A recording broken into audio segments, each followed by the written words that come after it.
Selamat pagi, siang maupun malam kepada yang terhormat Ibu Suryani selaku dosen pengampu mata kuliah Kalkulus KJ 002. Dan juga kepada teman-teman yang menyaksikan video ini. Pada kesempatan kali ini, kami kelompok 2 ingin mempresentasikan ujian akhir semester kami, yaitu menjelaskan soal-soal yang telah diberikan. Berikut adalah anggota kelompok. Ya, ada pertama ketua, saya sendiri, Enrique Sutarno Hadinoto. Lalu ada wakil ketua, Syifa Amalia Putri. Berikut anggota-anggotanya, Niken Amanda, Gede Ananda, Denis Yegar Galedio, Padlan Bahari, Richard Siswanto, Hendrik, dan Ilham Bayu Pratama. Assalamualaikum warahmatullahi wabarakatuh. Perkenalkan, nama saya Niken Amanda dengan NIM 2022080117. Saya akan menjawab soal nomor 1. Nomor 1 disuruh tentukan turunan pertama dari fungsi ln x pangkat 3 per y plus 2x kuadrat y min cos y sama plus 5x sama dengan 0. Jadi ini tuh adalah fungsi implisit. Lalu yang kiri dan kanannya itu diturunkan.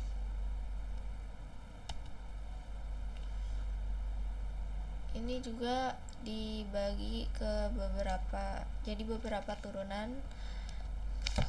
Nah, ini jadi ln x per y sama dengan ln x min ln y. Itu juga pakai aturan logaritma. Lalu jadinya seperti ini. D per dx ln x pangkat 3 min D per dx ln y plus 2 D per dx x 2y min D per dx cos y plus D per dx 5x sama dengan 0. Nah, ini untuk mencari ln x pangkat 3 nya itu kita pakai aturan rantai. Ini dy per dx sama dengan dy per du kali du per dx. U nya x pangkat 3, y nya ln u. Lalu tinggal dimasukin rumus d per du ln u kali d per dx x pangkat 3. Ini hasilnya 1 per u kali 3x kuadrat sama dengan 1 per x pangkat 3 kali 3x pangkat 2. Jadi ini u nya disubstitusi, masukin x pangkat 3 nya, lalu dicoret, dan yang tersisa 3 per x. Lalu ini dipindahin 3 per x nya dimasukkan ke dalam turunan ln x pangkat 3 nya tadi.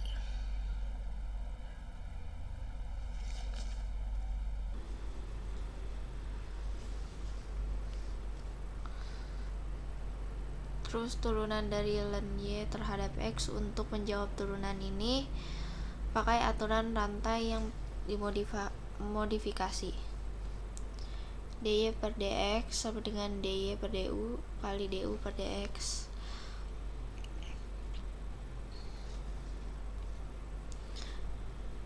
Lalu dibagi dengan dy per du. Di kedua sisi kiri dan kanan Lalu karena ini pecahan, maka maka ini du sama dengan dy di flip. Du sama dengan dy di flip. Lalu ini dicoret du dan dy nya, dan ini hasil akhirnya.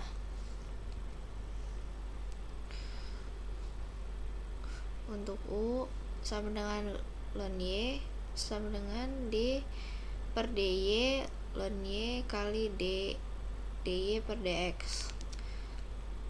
Hasilnya 1y dikali dy per dx.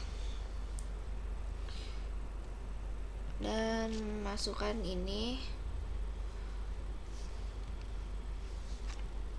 Lalu untuk turunan x kuadrat y, untuk turunan ini pakai aturan hasil kali. U nya sama dengan x kuadrat, v nya sama dengan y. Lalu d per dx x kuadrat kali y plus x kuadrat d per dx y. Hasilnya 2x y plus 2 kuadrat dy per dx. Turunan dari x2 nya 2x dan y nya dikali, lalu x2 turunan dari y terhadap x jadi dy per dx. Lalu masukkan ini. Lalu turunan cos y terhadap x pakai aturan rantai yang dimodifikasi. Turunan dari cos y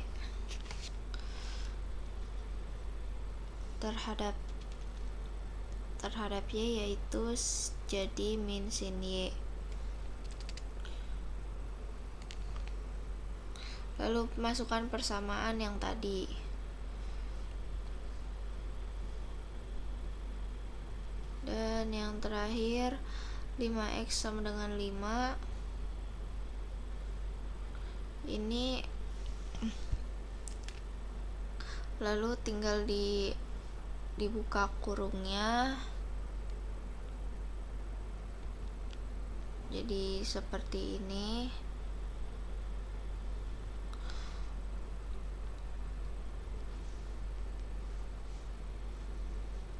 Lalu dy dx nya itu difaktorkan. Ini yang ada dy dx nya ini min 1y terus 2x kuadrat sin y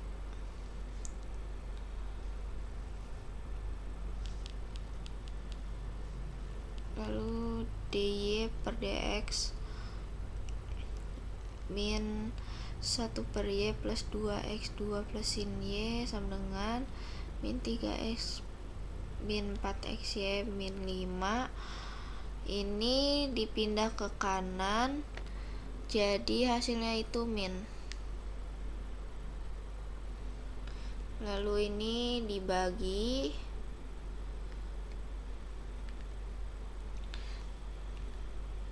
lalu dicoret, dan ini hasil akhirnya.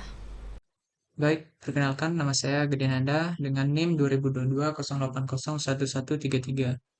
Di sini saya akan menjelaskan cara menyelesaikan soal nomor 2, di mana tentukan dy per dt dari fungsi y sama dengan t pangkat 2 ditambah 1 ln t. Baik, tadi soalnya y sama dengan t pangkat 2 ditambah 1 ln t. Sini kita ubah dulu ft sama gt-nya, di mana ft-nya adalah t pangkat 2 ditambah 1, sedangkan gt-nya adalah ln t-nya. Terus kita masukkan ke rumus bilangan natural E, Dia akan menjadi Y sama dengan E pangkat ln T dikali ln T pangkat 2 ditambah 1. Terus kita turunkan. Dia akan jadi D per dt, di mana ln T dikali ln T pangkat 2 ditambah 1. Ini diturunkan nih. Diturunkan dari rumusnya. Langsung saja kita turunkan dan tulis lagi E-nya di belakang sini. Selanjutnya kita turunkan menjadi 1 per T ln T pangkat 2 ditambah 1. Ini 1 ini adalah turunan dari T-nya dan per T. Tergantung T-nya ini di sini ada berapa. Oke, dan kita tulis ulang lagi ln T-nya, ln T pangkat 2 ditambah 1 ditambah 2T per T pangkat 2 ditambah 1. Di mana 2T adalah turunan dari T pangkat 2 dan 1 ini menjadi angka 0. Oke, per T pangkat 2 ditambah 1. Kita tulis ulang lagi. ln T. Oke, di sini E-nya kita turunkan lagi, kita tulis lagi di sini. Dan sini kita turunkan yaitu 1 dikali ln T pangkat 2 ditambah 1 yaitu ln T pangkat 2 ditambah 1 per T. Sini ini ya udah jadi ditambah 2T ln T per T pangkat 2 ditambah 1. Di mana 2T dikali ln T terus per T pangkat 2 ditambah 1 ini kita tulis ulang lagi. Terus di sini E-nya kita tulis ulang lagi ya. Oke, mungkin ini kita sederhanakan lagi menjadi seperti ini.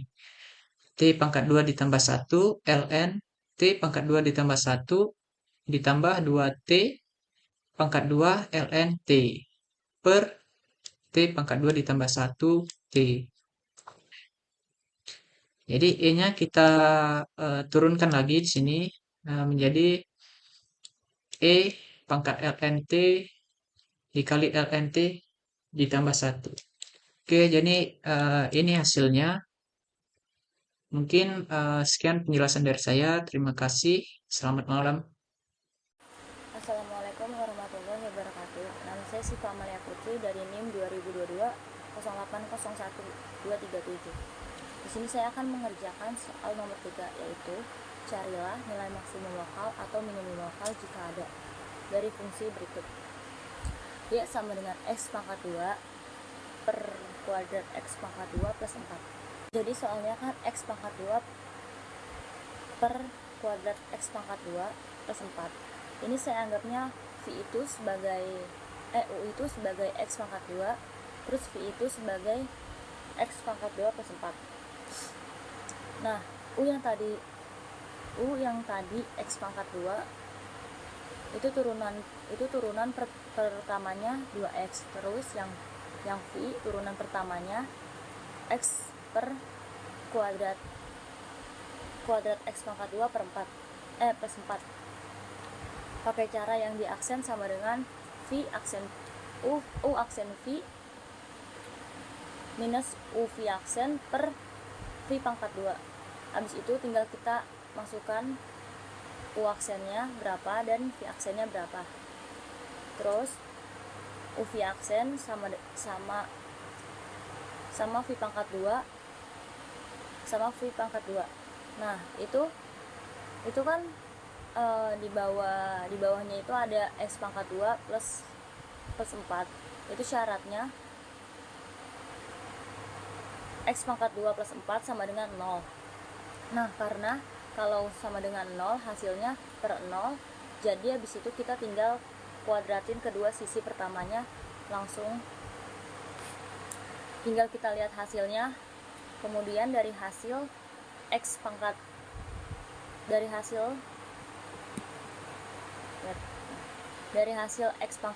X pangkat 6 minus 4 kali 4 min 16 X pangkat 2 sama dengan 0. Langsung kita lihat grafiknya, yang dimana kesimpulannya itu tidak ada lokal minimum dan lokal maksimum. Jadi kita bisa lihat grafiknya itu di sini. Jadi di dalam grafik terlihat tidak ada lokal maksimum dan lokal minimum karena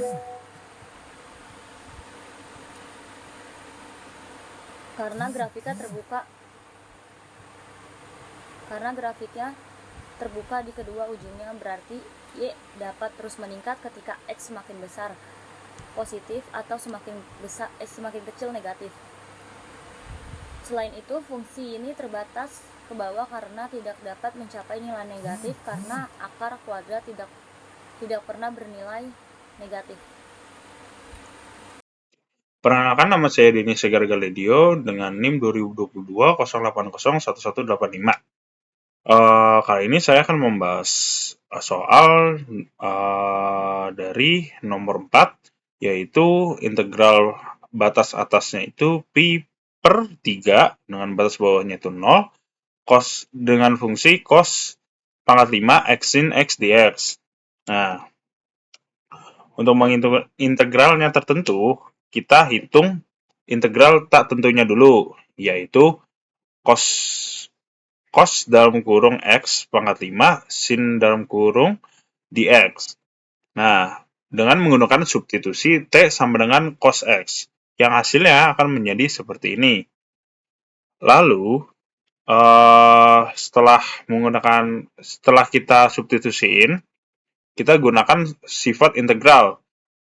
Sifat integralnya kita hanya memindahkan minusnya saja ke luar. Jadi hasilnya seperti ini.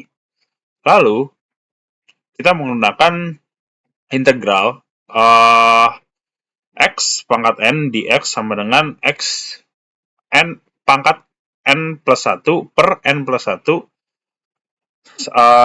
atau n tidak sama dengan min 1. Yang hasilnya akan menjadi seperti ini. Minus t pangkat 6 per 6. Terus kita masukkan nilai t sama dengan cos x ke dalam substitusinya tadi. Nah, jadi hasilnya minus cos dalam kurung x pangkat 6 per 6. Terus kita kembalikan limit integral yang tadi kita hilangin, kita masukin lagi. Jadinya seperti ini, kita masukin di bagian kanannya. Lalu kita menggunakan fx batas atas sama batas bawah sama dengan fb minus fa. Kita kalikan, yang hasilnya akan menjadi seperti ini. Terus kita sederhanain, jadinya hasilnya 21 per 128. Bentuk alternatifnya itu 0,164062. Sekian, terima kasih. Ini jawaban saya. Izin memperkenalkan diri, nama saya Fadlan Bahari. Saya sebagai anggota dari kelompok 2. Pada kesempatan kali ini, saya akan menjelaskan cara penyelesaian soal nomor 5. Baik, pertama-tama kita lihat soalnya berikut. Hitunglah integral 1 per x kuadrat akar kuadrat 4 min x kuadrat dx.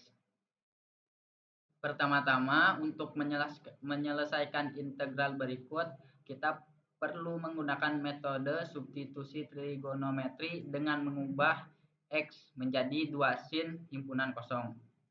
Kenapa saya menggunakan metode ini? Alasannya adalah bagi saya pendekatan ini sangat berguna ketika melibatkan bentuk kuadratik dan akar kuadrat dalam integral. Pertama, kita ubah terlebih dahulu x menjadi 2 sin himpunan kosong dan kita ubah juga x kuadrat menjadi kurung buka 2 sin himpunan kosong kurung tutup kuadrat sama dengan 4 sin kuadrat himpunan kosong. Sehingga dx menjadi 2 cos himpunan kosong di d himpunan kosong.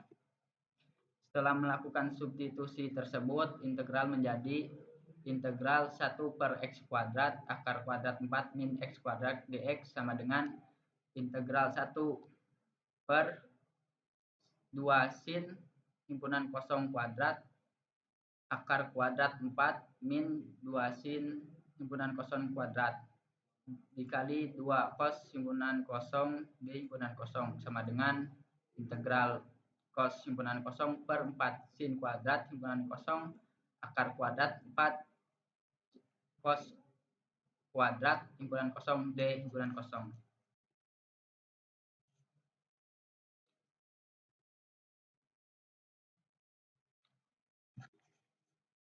Selanjutnya kita mengetahui bahwa cos himpunan kosong adalah fungsi kebalikan dari sec himpunan kosong dan sin himpunan kosong adalah fungsi kebalikan dari CSC himpunan kosong.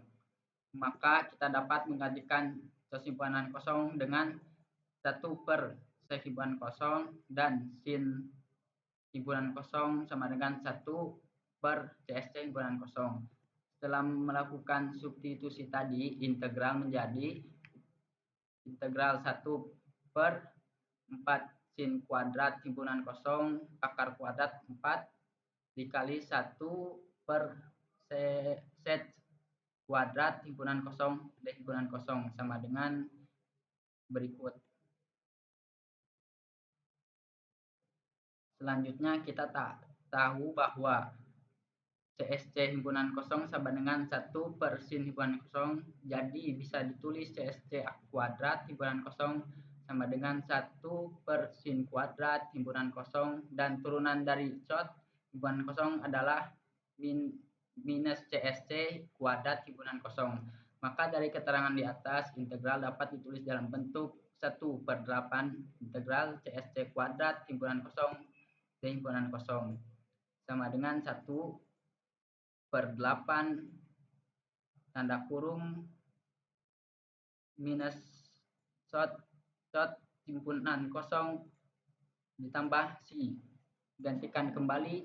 Selanjutnya kita tahu bahwa kita gantikan kembali himpunan kosong dengan x menggunakan hubungan trigonometri sin himpunan kosong sama dengan x per 2. Maka jawaban akhir adalah 1 per 8 tanda kurung minus cos himpunan kosong ditambah si sama dengan minus 1 per 8 dikali akar kuadrat 4 minus x kuadrat per x plus si.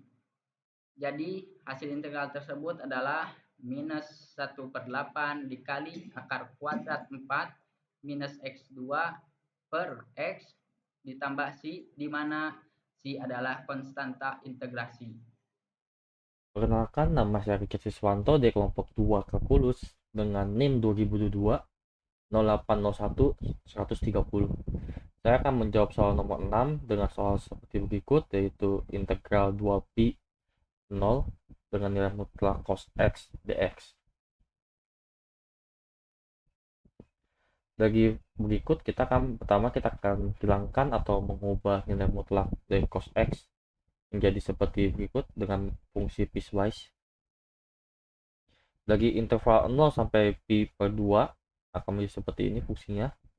Dari interval pi per 2 hingga ke 3 pi per 2 akan seperti ini.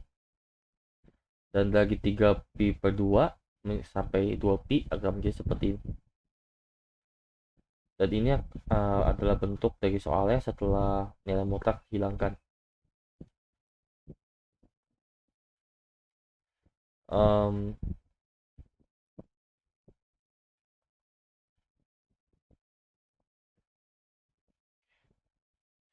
Ini integral dari cos adalah sin x dengan batas atas pi per 2 dan batas bawah 0, dan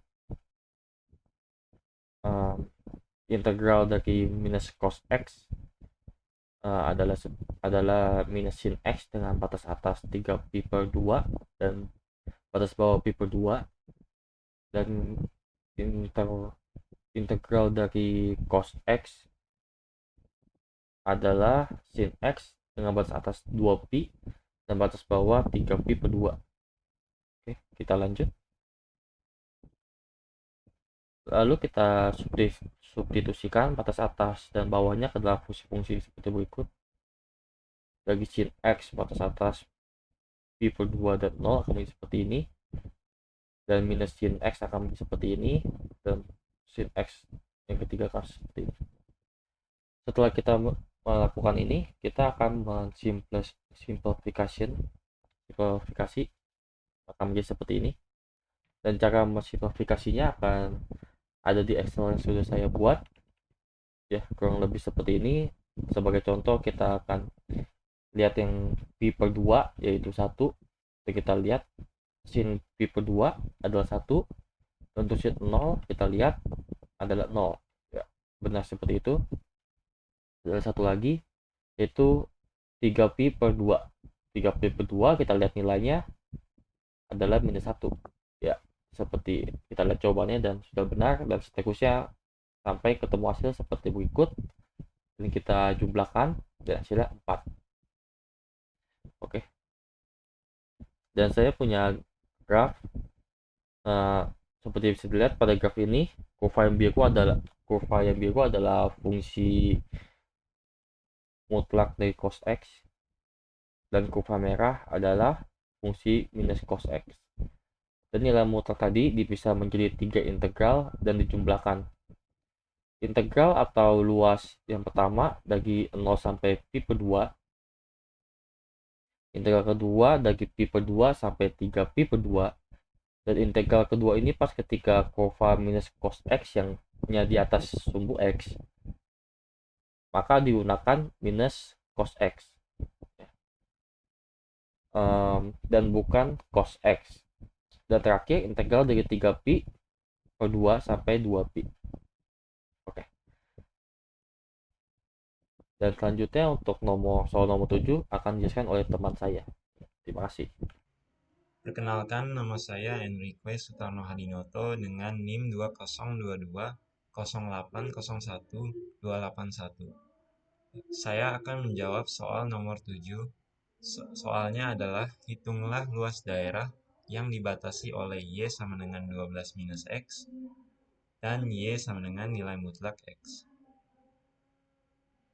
Untuk menjawab soal ini, kita perlu memakai rumus, yaitu luas sama dengan integral dari fx minus gx dari A ke B.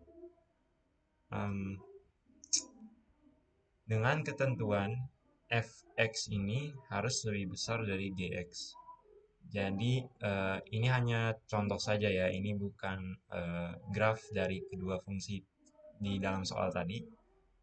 Jadi kalau dilihat di graf ini, fx-nya ini kurvanya dia di atasnya gx. Jadi x-nya ini jika kita pilih salah satu poin x pada interval AB, y-nya akan selalu besar pada fx ya. Oh ya, karena nilai A dan B pada soal ini tidak dicantumkan, maka nilai A dan B pada soal ini adalah titik potong antara kedua fungsi tersebut. Untuk mencari titik potong antara kedua fungsi, kita harus samakan kedua fungsi tadi, yaitu 12 minus x pangkat 2 sama dengan nilai mutlak x.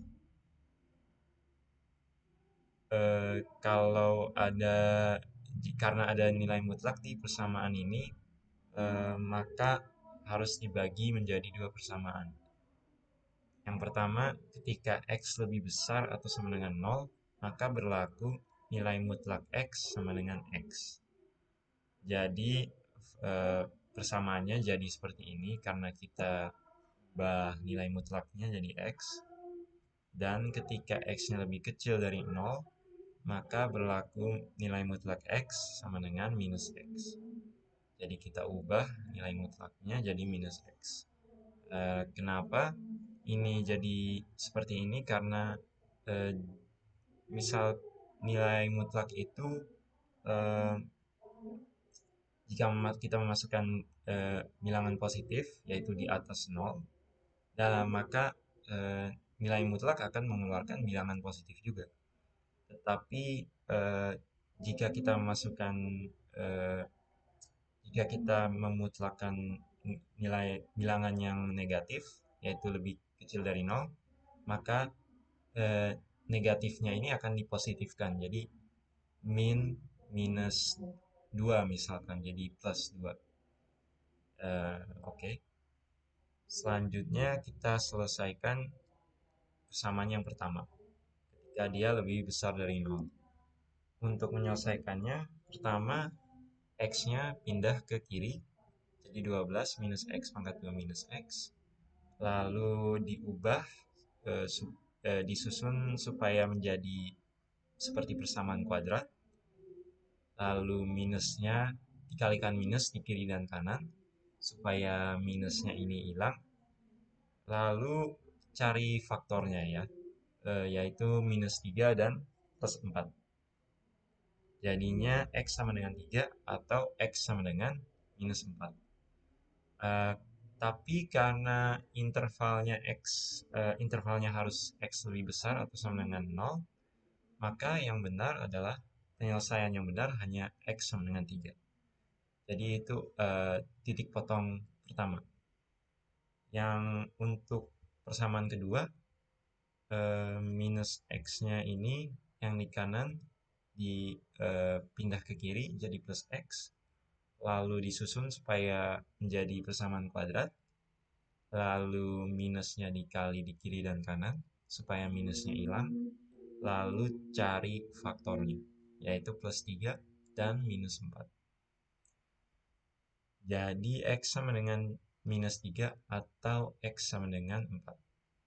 Karena intervalnya harus x lebih kecil dari 0, maka yang benar hanya x sama dengan min 3. Dan itu titik potong yang kedua. Jadi titik potongnya adalah x sama dengan 3 dan x sama dengan minus 3. Atau ya batas kirinya a sama dengan minus 3 dan batas kanannya b sama dengan 3.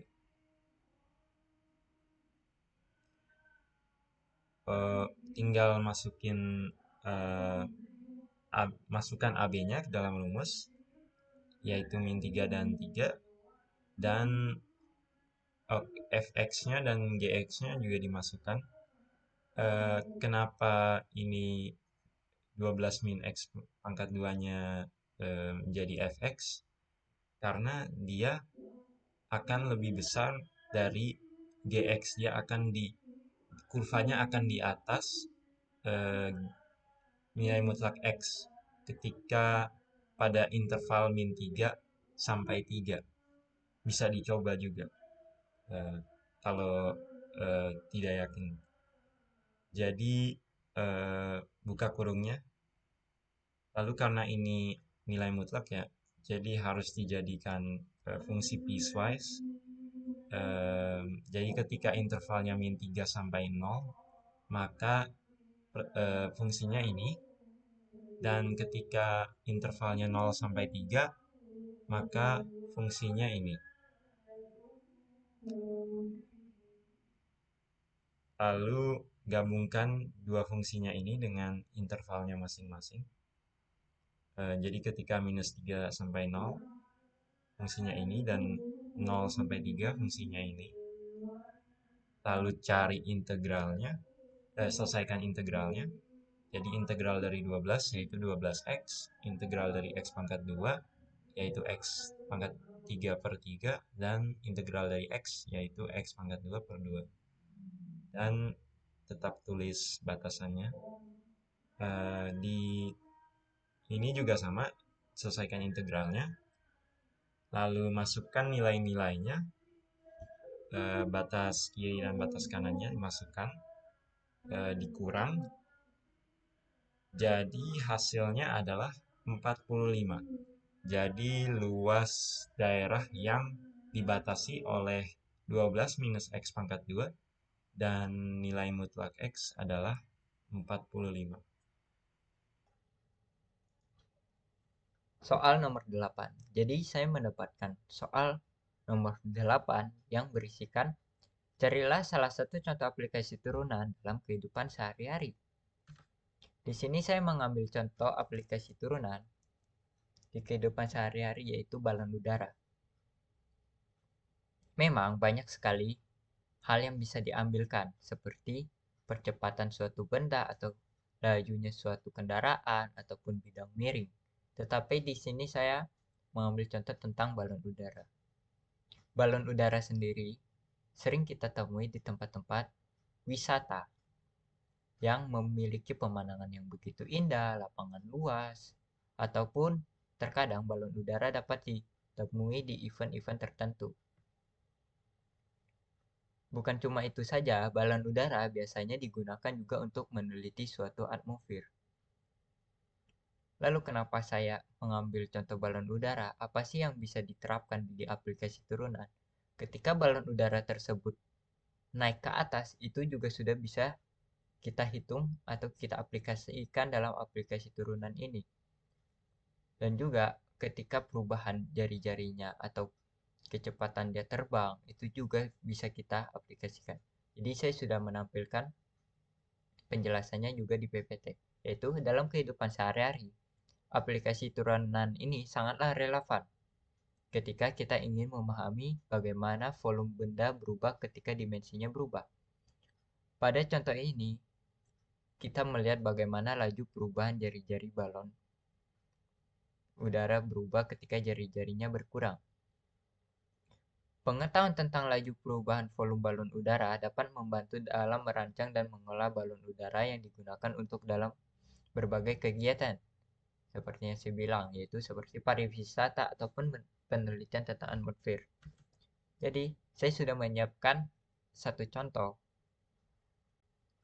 soal mengenai tentang berapa laju perubahan jari-jari ketika diameter balon udara tersebut 18 meter. Jadi, soalnya yaitu udara di dalam balon bola bocor dengan laju 1 meter kubik per detik. Berapa laju perubahan jari-jari ketika diameter balon tersebut 18 meter? Demikian penjelasan langkah demi langkah. Jadi, di sini sudah bisa kita lihat bahwa volume balon udara tersebut adalah V sama dengan 4/3 pi R kubik. Lalu, di sini juga laju perubahan volume balon tersebut adalah dV per dt sama dengan 1 meter kubik per second. Di sini T-nya itu adalah time, yaitu waktu. Lalu, kita sudah mengetahui tentang ini, yaitu V sama dengan 4/3 pi R kubik. Jadi tinggal kita masukkan saja ke sini, yaitu dV per dt sama dengan 4/3 pi dikali 3 R kuadrat. Kenapa kita bisa mendapatkan 3 R kuadrat ini? R itu adalah jari-jarinya. Ketika R pangkat 3 ini kita turunkan, maka menjadi 3R kuadrat. Lalu kita turunkan lagi dia sini, yaitu dikalikan dengan dr per dt sama dengan 1 meter kubik per second. Lalu saya di sini mengambil V menggunakan 3,14 bukan 22/7. Tinggal kita masukkan saja ke sini, yaitu turunannya adalah dr per dt sama dengan 1/4/3 pi dikali 3R kuadrat. Di sini 3 di sini dapat kita coret. Jadi, maka hasilnya adalah 1/4 pi dikali 9 kuadrat. Kenapa kita dapat di sini dapat 9? Karena diameter tersebut adalah 18. Rumus diameter itu sendiri adalah diameter sama dengan 2 dikali R atau dikali jari-jari. Maka tinggal kita masukkan saja. 18 kita bagi dengan 2. Hasilnya adalah 9. Maka kita sudah mendapatkannya. Jadinya 1/4 pi dikali 9 kuadrat. Hasil akhirnya adalah ini, 0,0000982 meter per second. Jadi apa sih yang disimpulkan dari hitungan ini? Ketika kita pergi ke tempat pariwisata atau kehidupan sehari-hari kita, sebenarnya semuanya mempunyai hitung-hitungannya sendiri, aplikasi turunannya sendiri. Jadinya banyak sekali di dunia ini atau di benda-benda sekitar kita yang juga mempunyai aplikasi turunan. Kesimpulan dari yang saya jelaskan dari balon udara ini sendiri juga, ketika kita ke tempat seperti pariwisata, tempat-tempat seperti kita ingin menaiki balon udara tersebut juga mempunyai aplikasi turunannya. Itulah penjelasan dari saya. Terima kasih.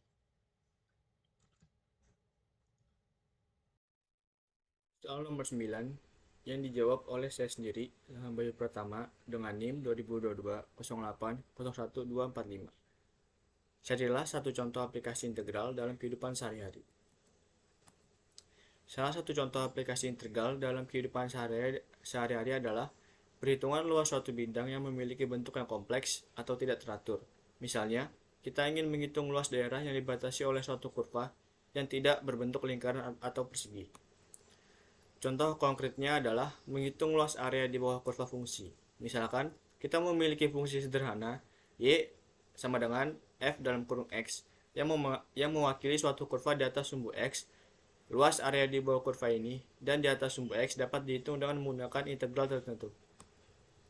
Contoh, misalkan kita memiliki fungsi sederhana y sama dengan x kuadrat yang merupakan parabola di atas sumbu x. Kita ingin menghitung luas area yang dibatasi oleh kurva ini, sumbu x, dan dua garis vertikal pada x sama dengan 0 dan x sama dengan 2. Langkah pertama adalah menggambar grafik fungsi y sama dengan x kuadrat dan garis vertikal pada x sama dengan 0 dan x sama dengan 2 di atas bidang koordinat. Kemudian, luas area yang dibatasi oleh fungsi ini dapat dihitung dengan integral tentu dan luas area yang dibatasi oleh fungsi ini dapat dihitung dengan integral tertentu dari x sama dengan 0 hingga x sama dengan 2. Luas integral 20 x kuadrat dx. Untuk menghitung integral tersebut, kita harus menemukan fungsi antiderivatif dari x kuadrat yang dalam kasus ini adalah 1/3 x persegi. Kemudian, kita evaluasi integral di batas atas dalam kurung x sama dengan 2 dan batas bawah x sama dengan 0. Luas 1/3 dalam kurung 2 pangkat 3 minus 1/3 dalam kurung 0 pangkat 3. Luas 1/3 dalam kurung 8 minus 1/3 dalam kurung 0. Luas 8/3. Jadi, luas area di bawah kurva y sama dengan x kuadrat di atas sumbu x di antara x sama dengan 0 dan x sama dengan 2 adalah 8/3 satuan persegi. Contoh ini menunjukkan bagaimana integral digunakan untuk menghitung luas area di bawah kurva atau bidang dengan bentuk yang kompleks, yang tidak bisa dihitung dengan rumus geometri sederhana. Aplikasi ini banyak digunakan dalam berbagai bidang, seperti matematika, fisika, ekonomi, dan teknik. Sekian dari saya, terima kasih. Sekian presentasi dari kami. Mohon maaf jika ada kesalahan kata. Terima kasih.